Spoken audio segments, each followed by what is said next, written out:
it's MassiveJoes RAW review, and I'm coming to you from MassiveJoes.com.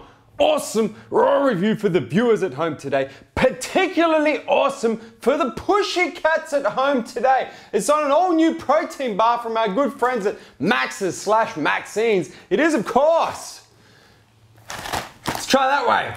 Maxines burn protein bars in the house. Let's get straight into it, show you guys exactly what's in it, tell you exactly what it's going to do. The nutritional information panel on these bars is microscopic. And we're about to go balls deep for the pussycats in this Maxines burn bar raw review. So we got ourselves one of these big ass nutritional information panels. Let's get straight into it, show you guys exactly what's in it, tell you exactly what it's going to do. Starting from the top, serving size 40 grams. So the bars are small, they're for the pussycats, they're small. Look, check it out, compared to my hand, that gives you a bit of perspective. 40-gram bars, they're like a snack. They ain't going to replace a meal, man. They might be as part of a meal, or they might be a little snack in between meals. They're 40 grams, they're not big at all. You got 12 of them bitches. I shouldn't say bitches in the pussycat review. You got 12 of those Maxines burn bars in a full box of Maxines burn bars. In terms of what each 40-gram bar is made up from, starting from the top, your energy, you're talking 520 kilojoules, which is about, off the top of my head, it's going to be like 130 calories, I reckon, about 120, 130 calories. I don't know if the math is good. Just divide the kilojoules by 4.18, that'll get you the calories, man. In terms of what the calories are made up of, 14.7 grams of protein per bar, it's about 37% protein. 3.5 grams of fat, of which 2.1 grams are saturated, it's about 9% fat. 3.5 grams of carbs, of which 1.5 are sugar and 1.1 are dietary fiber. It's about 9% carbohydrates. Then you got some glycerin, aka glycerol, in each of the bars. That's a sugar alcohol. That's just to give it some substance, that fudge texture, some substance. Got about 8% sugar alcohol. Then you got polydextrose, which is a soluble fiber. Probably should be under the carbohydrate listing, but it's one of those grey rules in Australia, man. You can list it separately and it doesn't have to be listed as a carb because technically your body don't digest this shit. That's the polydextrose, got about 5.5% polydextrose, got some sodium. Then you've got phaseolamine in there, 50 milligrams. Phaseolamine is actually an amylase inhibitor and a starch digestion blocker. So that's what they call a carb blocker. It actually attaches itself to the enzyme that's responsible for digesting starchy carbohydrates and slows that digestion process down.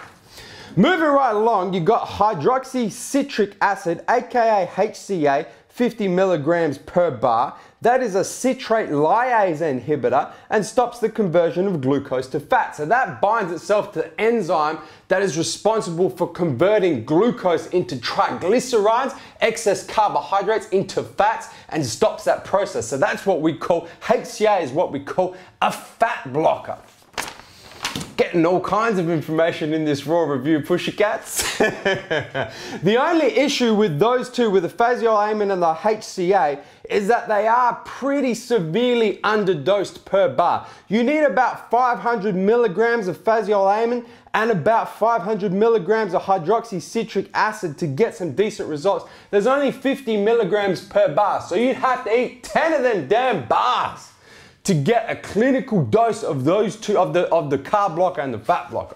Moving right along, you then got some L-carnitine in the house, 30 milligrams per bar. L-carnitine is a fatty acid transporter responsible for transporting fatty acids from fat cells where they're stored into the mitochondria of muscle cells where they can be burnt from energy. Once again, the issue is there's 30 milligrams per bar. Clinical dose of L-carnitine is 2,000 to 3,000 milligrams.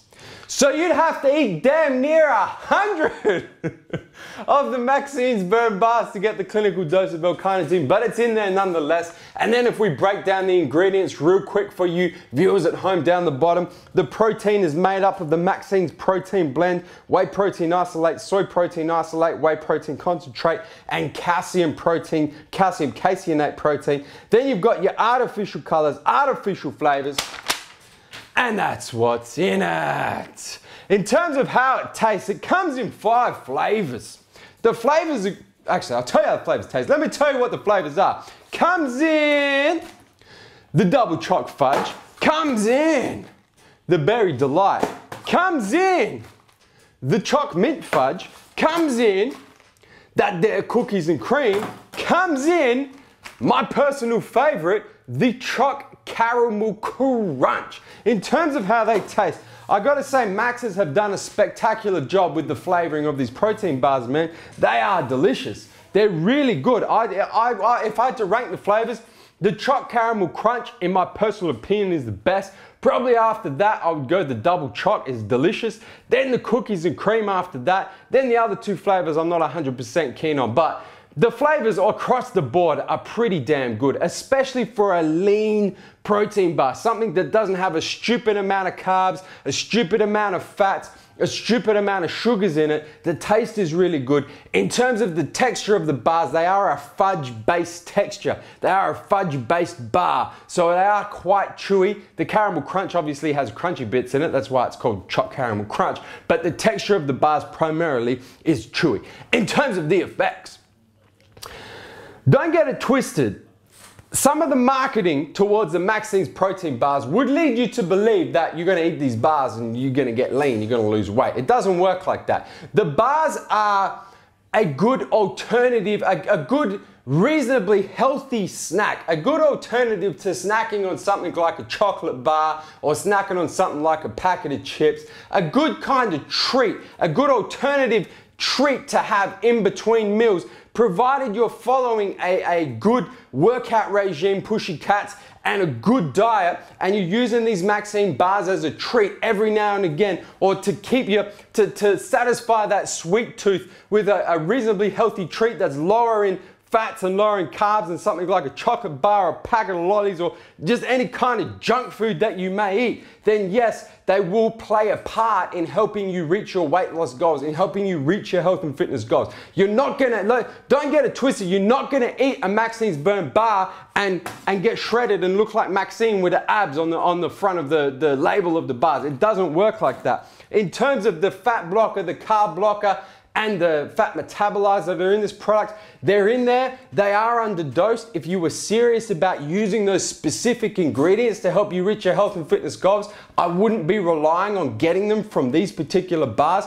You just need to look at the bars as a delicious, healthy alternative to junk food. Guys, hit the subscribe button.